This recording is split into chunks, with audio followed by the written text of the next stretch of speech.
kita pergi kepada ayat yang pertama. Dia panggil iza waqa'atil waqi'ah, apabila berlakunya hari kiamat. Kata di para ulama tadabbur, ulama tafsir, dia kata apa? Hadhihi suratu law lam yanzil fil Quran illa hi lakanat kafiyatan fil hathi ala fi'lil khair wa tarki syarr. Dia kata surah ni, surah Al-Waqi'ah ni, kalaulah andai kata Allah Ta'ala tak turun dalam Quran kecuali surah ni je, cukup untuk menguatkan kita, semangat kita untuk melakukan kebaikan dan untuk meninggalkan kejahatan. Kita nak apa lagi? Benda ni akan berlaku, kiamat akan berlaku, manusia terbagi tiga, mau nak pergi mana? Awak nak masuk kumpulan mana? Jangan duduk berani. Sebab Allah Ta'ala sebut di awal surah, iza waqa'atil waqi'ah, apabila terjadinya kiamat. Kemudian Allah Ta'ala bagikan apa? Bagikan manusia itu terbagi kepada tiga kumpulan. Yang pertama as-sabiqun, orang yang laju dalam sudut ibadat dia. Yang kedua ashabil yamin, ahli sebelah kanan. Yang ketiga ashabis shimal, golongan kiri, na'udzubillah. Kemudian Allah Ta'ala sebut dalam surah ini juga halal insan indal maut, sebelum nak sampai kiamat tu mu kena mati dulu. Sebelum kamu nak pergi kiamat mu kena mati dulu. Disebut dalam ayat ni. Wa qassama kullan nas ila thalathati aqsam, maka Allah Ta'ala sebut pula manusia ni terbagi kepada tiga tadi, muqarrabin, ashabi yamin, mukazzibin ad-dhalin, di akhir surah.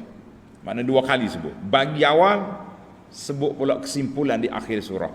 Maka sebab itulah kata di para ulama, wa kadzalika, demikian juga Allah Ta'ala sebut tentang ibtida'al khalqi, permulaan kejadian makhluk ini, dalam ayat 58-59.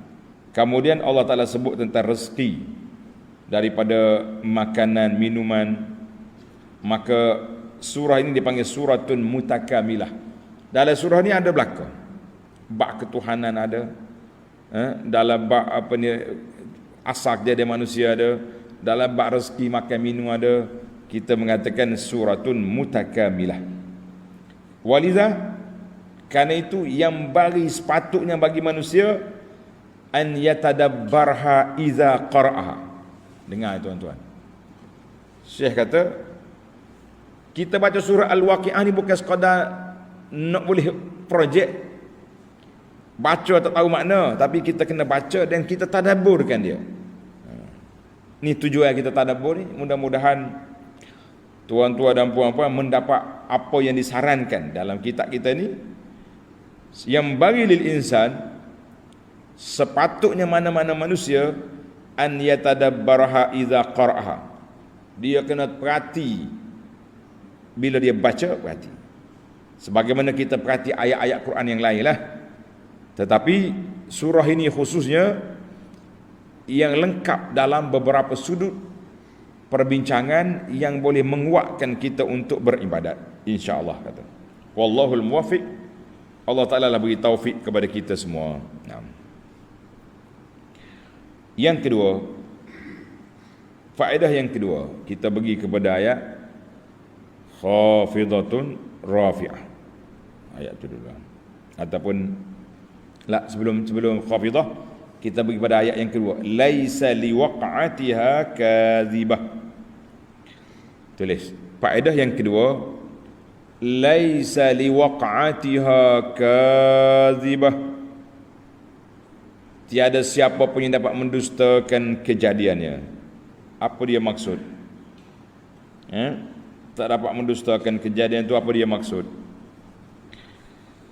Ai fi qawlihi ta'ala laisa liwaq'atiha kazibatun liwaq'atah. Waq'ah, apa maksud waq'ah? Isyaratun ila annaha taqa'a daf'atan wahidah. Maknanya kiamat tu dia akan jadi sekaligus selalu jadi. Fal waqi'ah idza waqa'ati al waqi'ah ay lil marratil wahidah. Sekali jadi.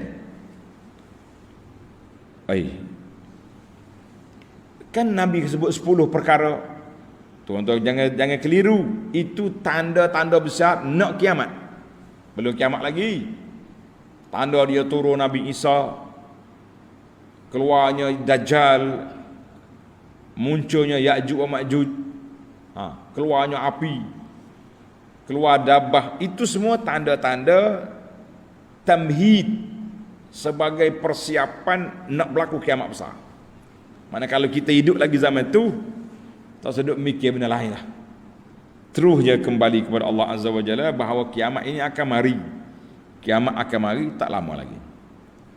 Tapi kalau kita lara juga baca surah Al-Waqi'ah ni untuk nak orang kata tak miskin, tak apa-apa, ya kerana tu kita baca, maka tuan-tuan dan puan-puan, kita akan kerugian peluang yang besar yang Allah anugerahkan kepada kita ini. Jadi dia kata kiamat ni akan jadi sekaligus. Hak lain itu tanda. Mana dia mari langit pecah, Israfil duduk siap dah dia punya serunai itu. Dalam hadis kita dah baca dulu, Israfil dia pegang dah serunai dia tu. Duk tunggu ya Allah kata tiup. Tiup mati habis orang. Kemudian tiup yang kedua tu sekaligus dia jadi berlaku apa? Hidup balik pula. Jadi kiamat tu jadi duf'atan wahidah sekaligus. Baik, kita pergi kepada yang ketiga. Al-faidatu as-salisah. Faedah yang ketiga dalam ayat 3. Khafidatur rafi'ah. Khafidatun rafi'atun. Kejadian hari kiamat itu merendahkan golongan yang ingkar dan meninggikan golongan yang taat. Ayat ini targhibun wa tarhib. Targhib maknanya menggalakkan kita. Sebab Allah kata rafi'ah. Allah nak angkat darjat orang yang taat, orang yang baik, orang dengar kata, orang juru, diangkatnya darjat. Dan terhib, menakutkan kita dengan apa? Khafidah, Allah Ta'ala akan jatuhkan martabat, jatuhkan kedudukan mana-mana orang yang derhaka. Jadi dia panggil targhib wa tarhib, liyakhafan nasu fid dunya, supaya manusia berjaga-jaga, berhati-hati, kawal diri, jaga nafsu, jaga diri daripada terjebak dengan sebab-sebab yang menjatuhkan kedudukan dia di akhirat esok. Jadi kalau kita jaga diri, kita pun taatlah kepada Allah. Kita mencari sebab-sebab yang boleh mengangkat darjat kita di sisi Allah, yang boleh duduk kita dalam kumpulan ashabil yamin, kumpulan sebelah kanan, maka kita kena buat. Jangan gitulah. Kata Zaid bin Aslam rahimahullahu taala, Zaid bin Aslam kata apa? Fi qawlihi ta'ala khafidatur rafi'ah. Ayat ni khafidah rafi'ah, ayat yang menjatuhkan, ayat yang mengangkatkan darjat. Qala manin khafada yawma idzin lam yarfa' abada. Siapa dia jatuh pada hari itu, tak akan angkat lagi. Wa man irtafa'a yawma idzin lam yankhafid abadan. Siapa dia sudah diangkat darjat, dia tak akan jatuh lagi. Maknanya asasnya begitulah. Orang yang darjat naik dalam syurga, dia tak akan keluar. Tapi orang kafir masuk neraka juga tak akan keluar, kecuali ada kumpulan yang tengah tadi yang kita sebut. Siapa dia? Kumpulan tengah ni kumpulan orang yang beriman tapi dia derhaka. Tengok, kita akan tengok dalam masalah yang keempat nanti. Masalah yang keempat, faedah yang keempat tadi, nanti kita akan tengok siapa yang naik, siapa yang turun, dan apa kategori. Ada tak kategori lain daripada apa yang telah kita bincangkan ini? Ada kategori lain ke tidak? Kita berpindah pula kepada faedah ar-rabi'ah. Faedah yang keempat. Fi qawlihi ta'ala wa kuntum azwajan salasah. Kamu akan terbagi kepada 3 kumpulan. Daripada ayat ini sampai kepada ayat 48, Allah Ta'ala cerita tentang pembahagian detail. Pembahagian yang detail. Baik, ayat ini bisyaratun lil mu'minin kabiratun. Satu khabar gembira bagi orang mukmin yang cukup besar. Waraddun 'alal mu'tazilati wadihun, dan sekaligus menolak pandangan Mu'tazilah yang mengatakan ada orang manzilatun bainal manzilataini, dia kata duduk celah, duduk atas pagar, manzilatun bainal manzilataini, duduk mana tak tahu. Dia pelik dia kata ni. Kita kata tak ada. Allah Ta'ala bagi kepada kita 3 zumar, 3 kumpulan aja. Kumpulan yamin, kumpulan yang shimal, maimanah, masy'amah, dan as-sabiqun. 3 yang ada. Mu'tazilah lagi bagi satu kumpulan lagi, dia panggil manzilah bainal manzilatain. Duduk celah-celah, syurga pun neraka pun. Ada kumpulan itu nama dia ashabul arah, lain. Ini kepahaman mereka ni lain. Maka Allah Ta'ala sebut setiap kumpulan itu dengan amalan yang mereka buat. Setiap kumpulan mengikut amalan yang mereka buat. Wa huwa fa'ilun biha wa musayyiruhum ilaih. Apa amalan kamu? Amalan itu akan menarik kita. Balasannya akan menarik tuan-tuan dia mengikut kategori amalan. Mana Allah Ta'ala akan sebut tentang al-muqarrabin, orang yang sabiqun, yang rapat dengan Allah Ta'ala, yang bersungguh-sungguh dalam ibadat.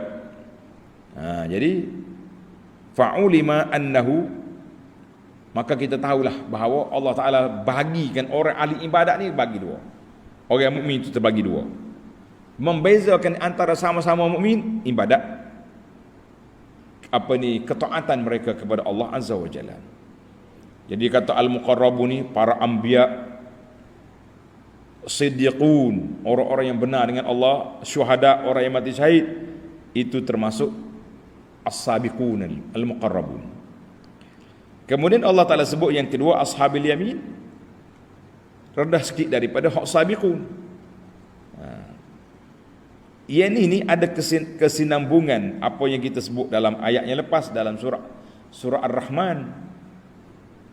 Waliman khafa maqama rabbih jannatan wa min dunihima jannatan. Maknanya pembahagian di sana, di sinilah kategori orang yang nak masuk, orang nak terima. Jadi penerima jannatan yang pertama, yang surga yang besar tu siapa dia? As-sabiqun, as-siddiqun, asy-syuhada, al-muqarrabun. Dia orang ni. Kemudian mari kumpulan yang kedua, dia panggil kumpulan yang ashabil yamin, orang yang layak ke syurga, maka dia dapat darjat yang kedua. Kita sekarang ni kita berdoa kepada Allah SWT nak masuk syurga. Darjat yang tinggi itulah cita-cita kita. Kalau tidak layak, darjat yang kedua. Yang kita tak naknya neraka, na'udzubillah. Kemudian Allah Ta'ala cerita kumpulan yang ketiga, ashabis shimal, dengan segala azab-azab yang disediakan. Maknanya kumpulan inilah kumpulan yang akan menyesal. Wa yaquluna ya ilakununa ya idza mitna wa kunna turaban wa izaman a inna lamab'usun. Kumpulan hak lawan Nabi. Dia kata kalau kita mati kita bangkit semula, kita kata ya. Nabi kata ya. Allah Ta'ala bangkit semulamu. Allah Ta'ala campak mu dalam neraka. Na'udzubillah. Nah, abilah. Maka dia ni dia panggil sempurna kumpulan kafir, penyembah berhala, munafiqun, orang-orang munafik, dan ahli kitab yang tidak beriman pada Allah dengan hari akhirat, yang tidak beriman dengan Nabi sallallahu alaihi wasallam. Ini jelaslah pada kita. Ada apa ni? Wa zakara ashabil a'raf. Ashabul a'raf ni satu lagi tepat dalam surah Al-A'raf, orang yang sama banyak ibadat dia. Itu 3. Jadi yang pentingnya Akhirnya ashabul araf ni pergi ke syurga juga. Sebab tu Tuhan bagi di sini 3 kumpulan, tidak ada yang keempat. Kalau kita kata ambil ashabul araf lagi jadi 4, tak ada yang kelima. Ini dia panggil menolak hujah yang mengatakan manzilah bainal manzilataini tadi. Pandangan Mu'tazilah itu, wallahu alam. Jadi dia kata, Mu'tazilah kata orang yang dosa besar ni kekal neraka juga. Kita kata tak lah, kita berpegang dengan mazhab Ahlus Sunnah. Allahu Akbar. Baik, kita pergi kepada yang terakhir dalam perbincangan kita ini, yang kelima, fi qawlihi ta'ala wa ashabul mash'ama wa ashabul yamin ma ashabul yamin wa ashabul mash'ama ma ashabul mash'ama was-sabiquna as-sabiqun. Ayat ini kalau mengikut dalam susunan gini macam terbalik. Ya. Zakarahumullahu ghaira murattabina fil fadli. Tuhan sebut tidak tersusun dari sudut martabat. Patutnya sabiqun dulu, kemudian mari ashabul yamin, kemudian ashabus shimal. Tapi kenapa Allah Ta'ala mula dalam ayat ini ashabul yamin, kemudian dia sebut ashabus shimal, kemudian baru mari as-sabiqun? Ada hikmat. Hikmat dianya Allah nak bagi supaya tidak berulang banyak kali. Supaya tidak berulang banyak kali. Dia mula dengan ashabul yamin, ashabus shimal, lepas tu baru mari as-sabiqun as-sabiqun ulai qarabun. Terus dia bawa kepada kita nikmat-nikmat, sifat-sifat yang ada pada ashabus shimal, yang ada pada as-sabiqun as-sabiqun tu. Tengok ayat 10 tu. Kita akan bincang dalam siri yang akan datang. Ayat 10 panjang perbincangan dia sampai kepada ayat 26. Was-sabiquna as-sabiquna ulaikal muqarrabuna fi jannatin na'im sullatun minal awwalin wa qalilun minal akhirin ala sururin mawdunatin muttaki'ina 'alaiha mutaqabilin. Sampai kepada illa qilan salaman salama. Jadi ayat esok panjanglah. Maka kita boleh faham di sini cara yang Allah Ta'ala bagi tu cukup indah. Hak bagi 3 ni bilangan dia. Yamin, ashabul yamin, kemudian mari ashabus shimal ataupun maimanah, mash'amah. 2 dia tak detail lagi. Bila mari was-sabiquna as-sabiqun, Allah Ta'ala teruskan detail kumpulan itu. Jadi baru kita tahu, rupanya yang pertama tadi bilangan dia tak sebut detail, tapi bila sampai kepada sabiqun itu tartib yang pertama mengikut martabat. Dia kata ini tartib yang pertama mengikut martabat. Apabila Allah SWT nak detailkan sifat mereka, sikap mereka, maka Allah Ta'ala mula dengan as-sabiqun as-sabiqun dulu. Jelaslah kepada kita bahawa dalam ayat ini peringkat awalnya pembahagian, waktu mendetailkan bahagi itu barulah dia ikut tartib. Allah Ta'ala mula dengan apa? Fabada abis samiqin. Kemudian mari pula ayat kita lepas daripada ayat berapa tadi sampai kepada ayat 20 yang kita nak bincang ni, 26 kan. Lepas tu baru mari ashabus shimal, ashabul maimanah. Ayat 26. Baru mari pula lepas pada tu ayat 27 wa ashabul yamini ma ashabul yamin. Sampai kepada ayat 40. Lepas tu baru mari pula wa ashabus shimal. Maknanya waktu tartib dia tak susun, tapi waktu detail Allah Ta'ala susun. Itulah kata di ulama tadabbur kata wa hadha tafsil murattab, tafsir detail tersusun, khilafut tartibil mujmal, berbeza dengan waktu kita nak sebut ya 3 kategori. Huwa min asalibil balaghah, ini salah satu daripada uslub gaya bahasa yang sangat indah di dalam Al-Quranul Karim. Tamaklah kita pada jemaah sekalian, insya-Allah kita akan sambung ayat yang ke-10 dalam siri yang akan datang. Subhanakallahumma wa bihamdika asyhadu an la ilaha illa anta astaghfiruka wa atubu ilaik. Wa sallallahu ala nabiyyina Muhammadin wa ala alihi wa sahbihi ajma'in. Walhamdulillahi rabbil alamin.